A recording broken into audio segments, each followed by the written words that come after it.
ප්‍රසන්න ගුණසේනට නියෝජ්‍ය ඇමති ප්‍රසන්න ගුණසේන මහත්තයා ඊට පස්සේ බිමල් රත්නායක මහත්තයා ඒ කට්ටියට බෑ නම් අනුර කුමාර දිසානායක ජනාධිපතිවරයාට තියෙනවා ඔන්න මේ වගේ තැන් බලන් දෙද්දි ටිකට් එකක් හරි ඉෂුව කරනවා ටිකට් නැතුව බලන්න දෙන්නේ නැහැ මොකද ඒ තරම් මේ ආයුබෝවන් ආදරණීය හිතවතුනේ කොහොමද කට්ටියට මේ කරන්න යන්නේ ඇත්තටම ට්‍රැවල් වීඩියෝ එකක් නෙවෙයි මොකද මම දැන් දවස් කීපයක් තිස්සේ කල්පනා කරා මේ වැඩසටහන මම කරනවාද මොකද මම එක තැනකට වෙලා කියනවට වැඩිය හොඳයි කියලා හිතුණා මේක ඇවිල්ලා පෙන්නලාම කට්ටියට මේ පිළිබඳව දැනුවත් කරා නම් හොඳයි කියලා හිතුන හින්දා තමයි මම මේ වීඩියෝ එක අද කරන්නේ කවුරුත් හිතන්න එපා මේ ට්‍රැවල් වීඩියෝ එකක් කරන්න කියලා ඔයාලට බලා ගන්න පුළුවන් මේ වීඩියෝ එකේ තියෙන වැදගත්කම ඒක විශේෂයෙන්ම වැදගත් වෙනවා ජනාධිපති අනුර කුමාර දිසානායකට ඊට පස්සේ ප්‍රවාහන නියෝජ්‍ය අමාත්‍ය ප්‍රසන්න ගුණසේනට ඒ වගේම ප්‍රවාහන අමාත්‍ය බිමල් රත්නායක අපේ ජාතික ජනබලවේගයේ නායකවරුන්ට මේක ඉතාම වැදගත් වෙන සිදුවීමක් මොකද හේතුව අපි දන්නවා මේ සිදු ජාතික ව්‍යසනයෙන් පස්සේ රටේ සිදු ව්‍යසනයෙන් පස්සේ හැම සිදුවීමකටම නාය යාමක් හෝ ගම් වතුර තත්වයක් හෝ මොනයම් හේතුවකට හැම වෙලේම දික් වෙන්නේ වර්තමාන ආණ්ඩුවට ඇඟිල්ල. හැබැයි කවුරුත් කතා කරන්නේ මීට කලින් මේ තත්වයන් වලදී හරි මේ තත්වයන් ඇතිවීමට හේතුව මොකක්ද කියන කාරණාව ගැන කවුරුත් කතා කරන්නේ නැහැ. ඉතින් මම යනින් ගමන මම ඔයාලට පෙන්නන්නම්. අද මොකද්ද පෙන්නන්න යන්නේ කියලා පොඩ්ඩක් බලාගෙන ඉන්න මම මේ දැන් ඉස්සෙල්ලම දැන් යනින් ගමන මේ පොඩි දෙයක් පෙන්නන්නේ. ඔකට ඉතා වැදගත්. ඔකට පුදුම හිතෙන දෙයක් දකි. දැක්කට පස්සේ ඔකට්ටියටම හිතෙයි මේ කතාව ඇත්තද නැද්ද කියලා ඔයාලට තේරුම් ගන්න පුළුවන් වෙයි. ඔකට්ටියම නිගමනය කරන්න මම කියන්නේ ඇත්තද බොරුද කියන කාරණාව. අපි යමු ඉස්සරහට. මෙන්න මේ තියෙන්නේ ඇත්තටම බොරු කියන්න ඕනේ නැහැ. මේක මේ අවුරුදු 76ක් තිස්සේ JR ගේ කාලේ ප්‍රේමදාසගේ කාලේ මහින්ද රාජපක්ෂලාගේ කාලේ ඊට පස්සේ රනිල් වික්‍රමසිංහලා මෛත්‍රීපාල සිරිසේනලාගේ කාලේ හදපු පාලම් මේ තියෙන හදපු පාලම් ඔය අවුරුදු 76ක් තිස්සේ හදපු පාලමක් මේ තියෙන්නේ හරිද මේක නෙවෙයි වැදගත් කාරණේ අපි යන් ඉස්සරහට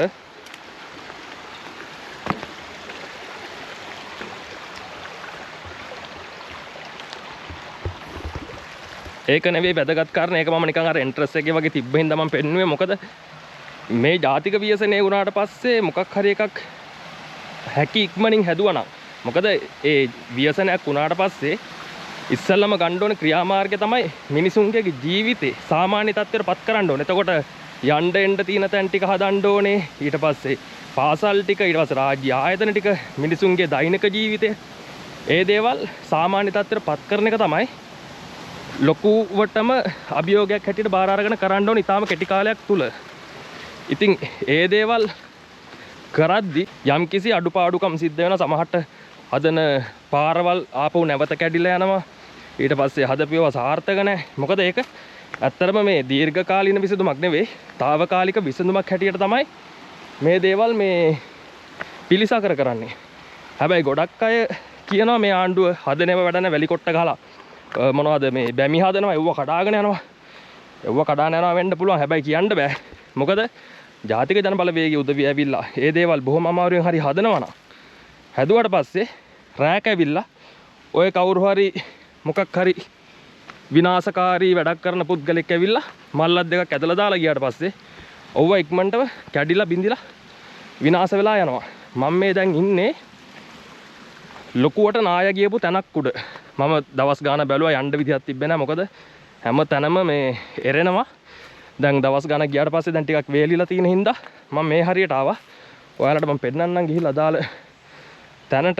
එතකොට ඔය කට්ටියට නිගමනය කරන්න පුළුවන් මේ කියන කතාව ඇත්තරම ජාතික ජන බලවේග වර්තමාන ආණ්ඩුවට එහෙම නැත්නම් අපේ අනුර කුමාරගේ ආණ්ඩුවට ඍජුවම බලපෑමක් එල්ල වෙන්න ඕනේද නැත්නම් මේ සඳහා වග කියන්න ඕනේ කවුද කියන කාරණාව ඔයාලට පැහැදිලිව බලා ගන්න පුළුවන්. යන් මම උඩට ගිහිල්ලා පෙන්නන්නම්.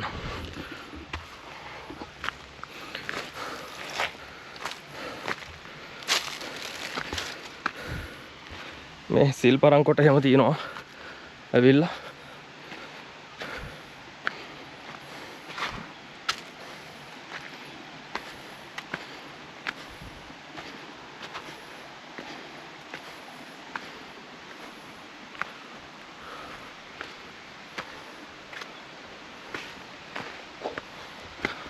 අක්කර ගානක් ගිහිල්ලා තියෙන්නේ.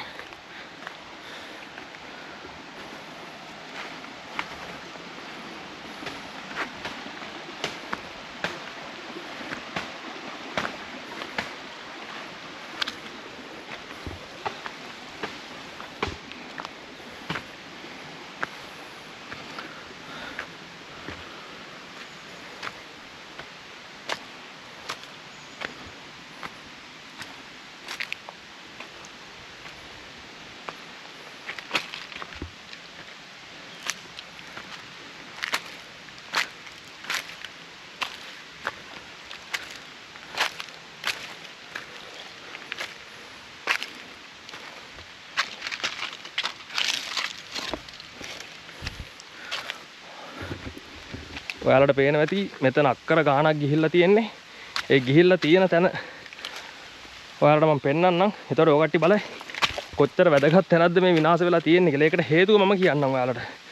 දැන් කාට හරි කියන්න පුළුවන් මේ අධික වර්ෂාව හින්දා තමයි මේ දේවල් සිද්ධ වුනේ. නැත්තම් මේ වගේ දේවල් වෙන්නේ නැහැ. සමහර අය කියනවා මේ ආණ්ඩුව බලයට ආවට පස්සේ 88 89 ගණන් වල ඒ කාලේ කරපු අපරාධ හින්දාලු මේ වගේ දේවල් වෙලා තියෙන්නේ කියලා කියනවා.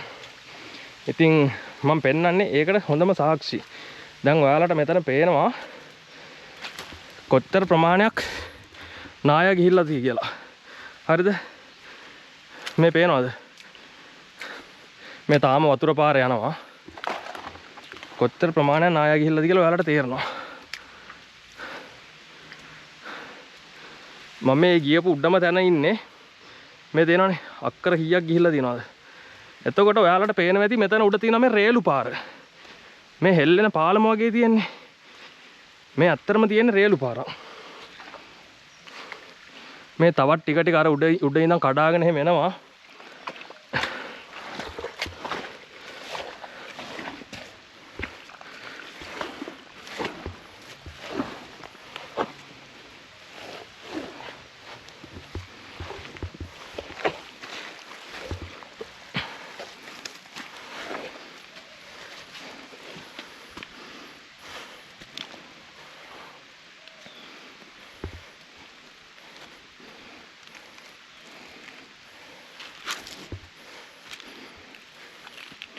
මේ තියෙනවනේ ඔය තියෙන රේලු පාර.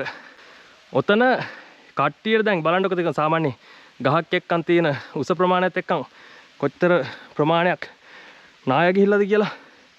හරිද? තාම අර වතුර එන තැන් තියෙනවා. ඒතර මේ උඩ පැත්තේ ගෙවල් තියෙනවා. මේ මෙතන ළඟ ගෙදරක් තියෙනවා. ඒතර ලොකු විනාශයක් වෙලා තියෙනවා. මම දැන් විනාශය දැක්කනේ. ඒ විනාශයට හේතුව මම ඔයාලට පෙන්නන්නම්.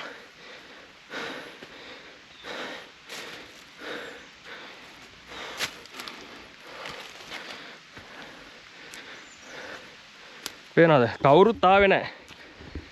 ඔය අපේ මේ වගකිව යුතු කවුරුත් මේ පැත්තට ඇත්තටම දන්න විදිහට තාම ඇවිල්ලා හරියට තක්සේරුවක් කරලා නැහැ. කොච්චර වියදමක් යයිද නැවත මේක හදන්න කියලා. එතකොට මේ වගේම තවත් තැනක් නාය ගිහිල්ලා තියෙන්නේ. හරිද? පේනවද?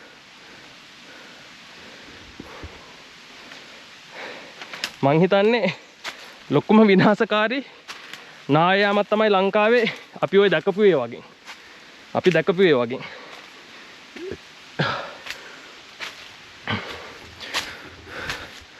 මම මේ කැලෑවෙන් යන්නේ මොකද එහා පැත්තෙන් උඩට යන්න බෑ. එරෙනවා අපි. දනිස් දිහා එක්කන් එරෙනවා.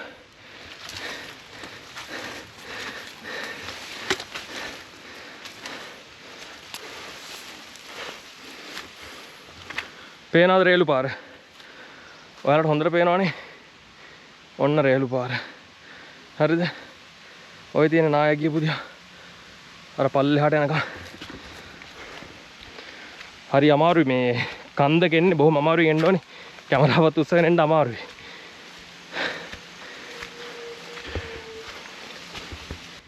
දැන් ඉන්නේ මම රේලු පාරේ.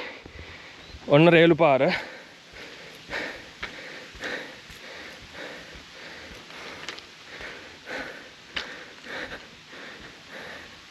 දැන් ඉන්නේ රේලු පාරේ. මේ රේලු පාර දැන් ටික පල්ලෙහාට ඇදිලා තියෙන්නේ. කලින් මේ ටිකක් උඩින් තිබ්බේ. මේක දවසින් දවස ටික ඇදෙනවා රහෙට. අර පැත්තට තල්ලු වෙනවා. පේනවද?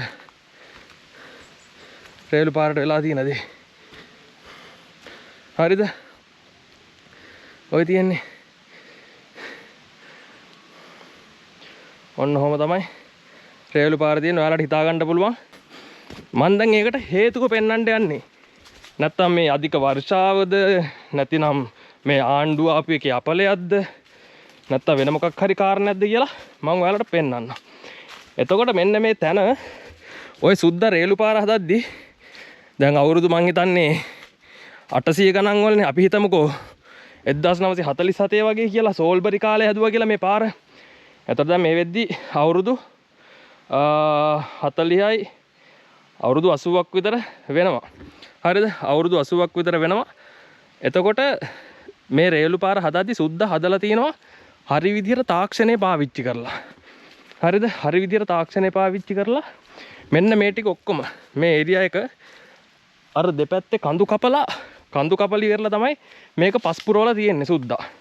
හැබැයි එතකොට මේකට පල්ලෙහායින් ලොකු කන්දක් දාලා ලොකු මේ බැම්මක් ගහලා තිබ්බ ගල් වලින්. මොකද මෙහෙන් කඩාගෙන බිඳගෙන යන්නේ නැති වෙන්න. ඒ වෙනුවට දාලා තිබ්බ ලොකු කාණු දෙකක්. උඩහ කන්ද තියෙන මේ රේලු පාරට උඩහයි මේ උඩ පැත්තේ තියෙන්නේ ලොකු කඳු. එතකොට ඒ කඳු වල වහිද්දියන වතුර ටික හොඳට බහැලා යන්න අවශ්‍ය කරන සයිස් එකට ලොකුවට කාණු හදලා තිබ්බා. එතකොට මේ තියෙන්නේ ඒ වගේ එක කාණුවක්. මේ තියෙන්නේ. හරිද? මේ තියෙන්නේ ඒ වගේ එක කාණුවක්. හරිද?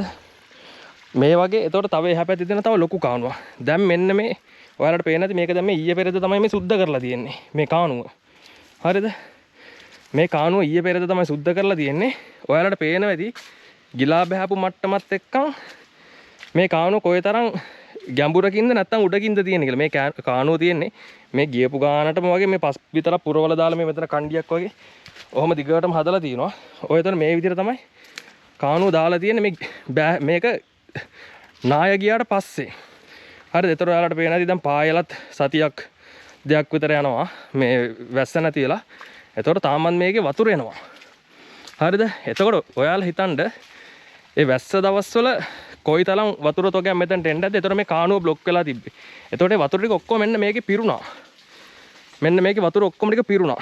පිරලි වෙරලා දවස් 2 3ක් 4ක් විතර ඔහම තිබිලා වතුර බහින්න නැතුව ඔතන යටින් ඔක්කොම කඩාන ගියා. මොකද එතකොට මේ කාණුව පිරලා තිබ්බේ. කාණුව සුද්ධ කරලා තිබ්බේ නැහැ. දැන් තමයි පොයින්ට් එකට එන්නේ. දැන් ජාතික ජනබලවේගයේ බලයට ඇවිල්ලා අවුරුද්දයිනේ. එතකොට මීට කලින් ආණ්ඩු බලයේ හිටපු කට්ටියට වගකීමක් තිබ්බා මේ රේලු පාරවල් බෝක්කු නිසියාකාරව නඩත්තු කරනවාද කියලා බලන්න. හැබැයි මේ කාණු ඔය දැන් ඔයාලට පේනදි අද ඊයේ මේක කරලා තියෙන කියලා ඔයාලට පේනවා. මේ ගෙවල් ළඟ කවුරු හරි එක්කෙනා තමයි මේකත් සුද්ධ කරලා තියෙන්නේ.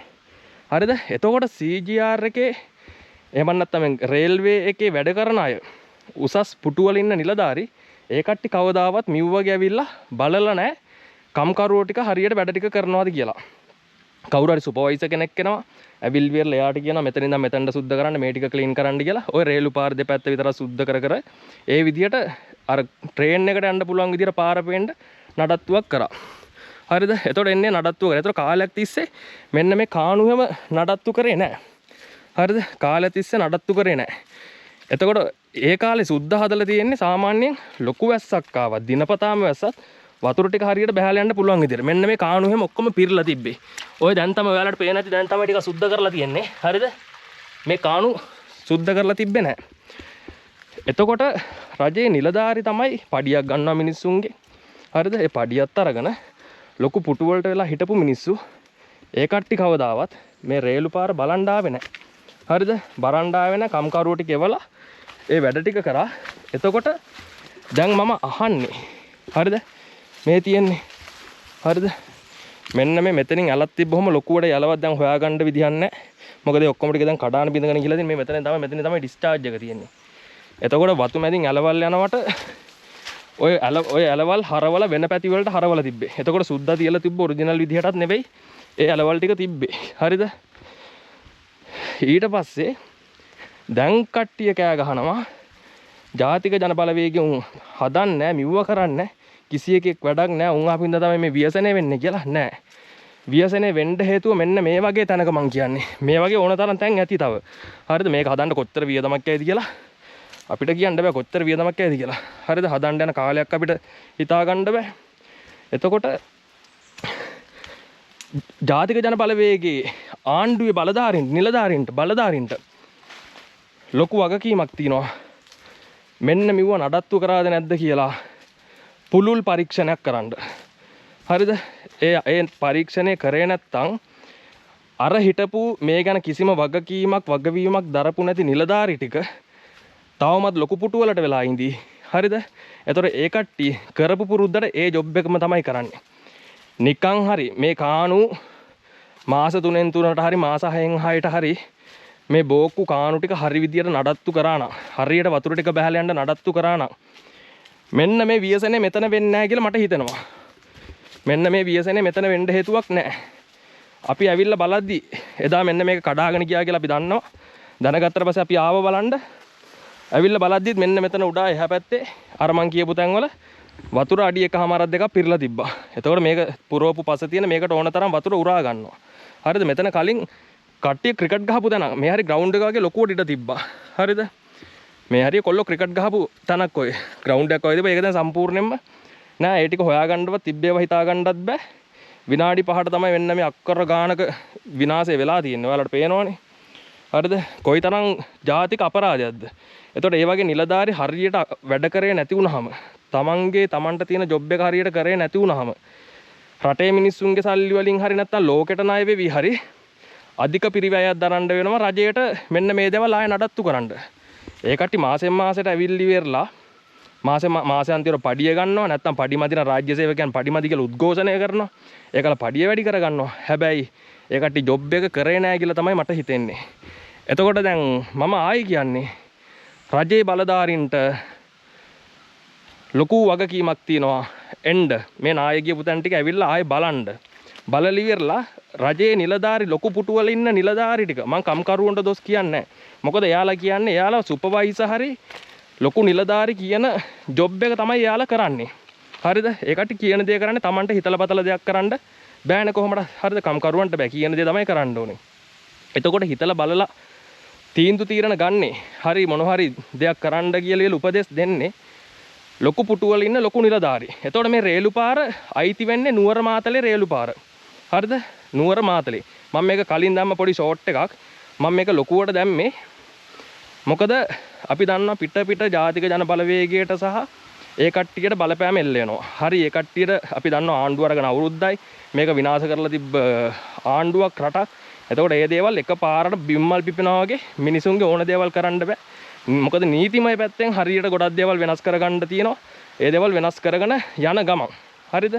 එතකොට දැන් පුළුවන් ඇවිල්ලා මේ වගේ විනාශ වෙච්ච දැන් තව තියෙනවා මේ පාර දිගට ගියපුවාම ලංකාවේ ඕන තරම් ඒ වගේ දේවල් ඇති. නඩත්තුව නිසි නඩත්තුව නැති හින්දා විනාශ වෙච්ච තැන් ඕන තරම් තියෙනවා. එතකොට මොකද කරන්න ඕනේ?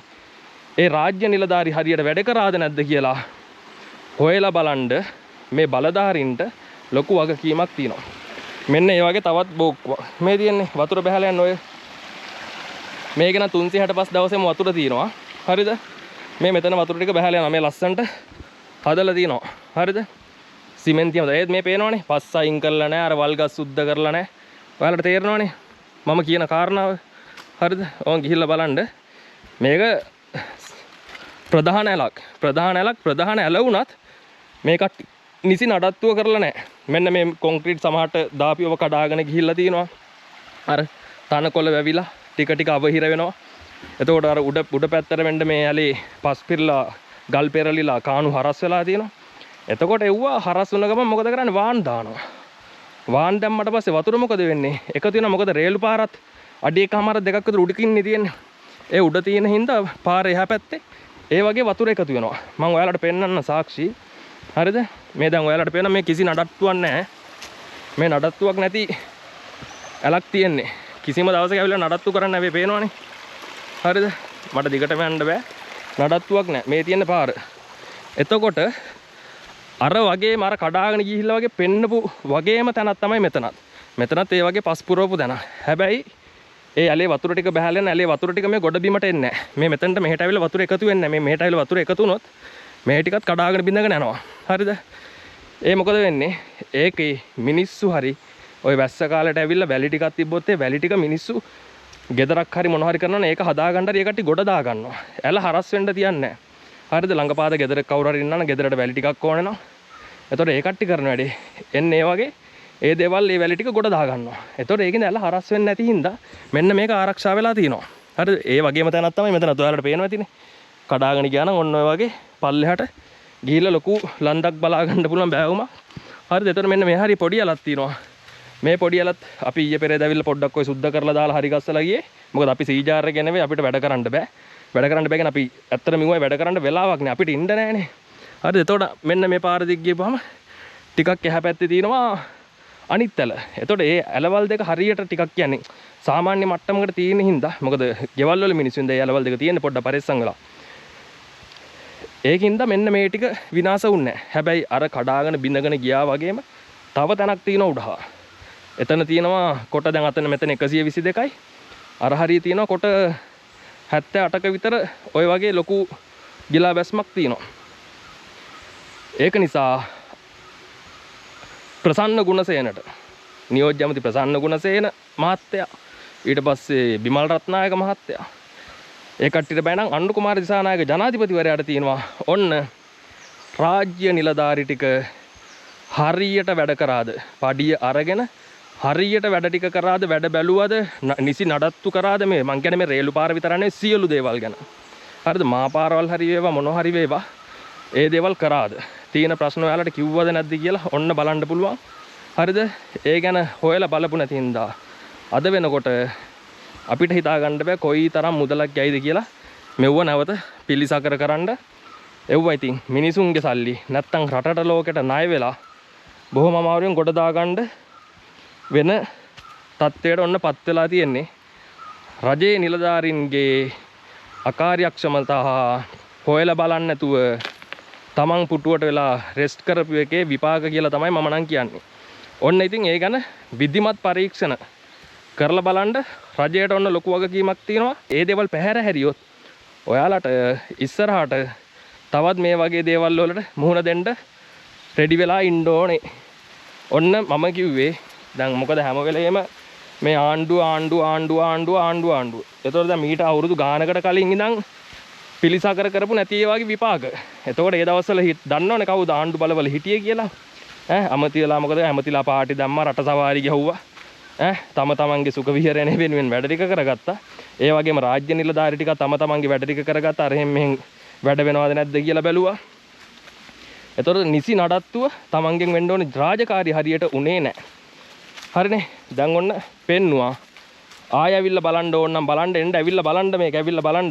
හරිද? ටිකට් ගහලා මේක දැන් සාමාන්‍යයෙන් පොහොට්ටු වේ ආණ්ඩුවක් වගේ තිබ්බනම් මේ වගේ තැන් බලන්න එද්දි ටිකට් එකක් හරි ඉෂුව කරනවා. ටිකට් නැතුව බලන්න දෙන්නේ නැහැ. මොකද ඒ තරම් මේ පිස්සු හැදෙන තැනක්.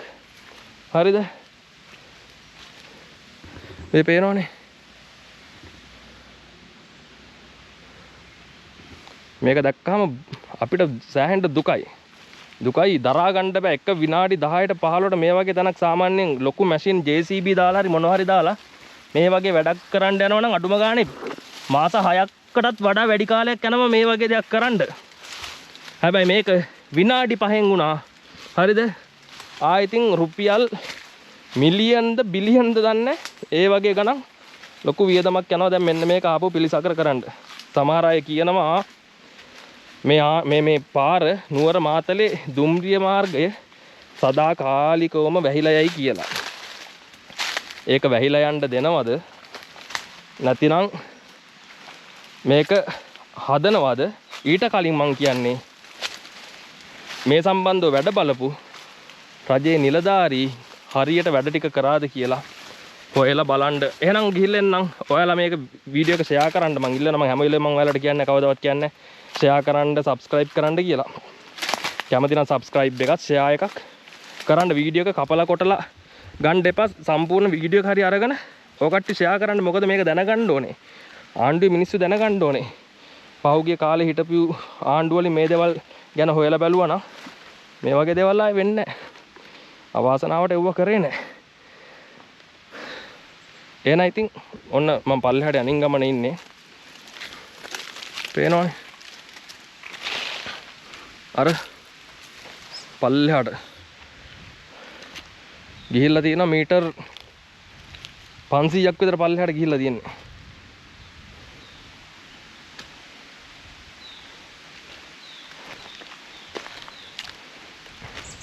එහෙනම් ගිහිල්ලා නම් හැමෝටම ජය වේවා.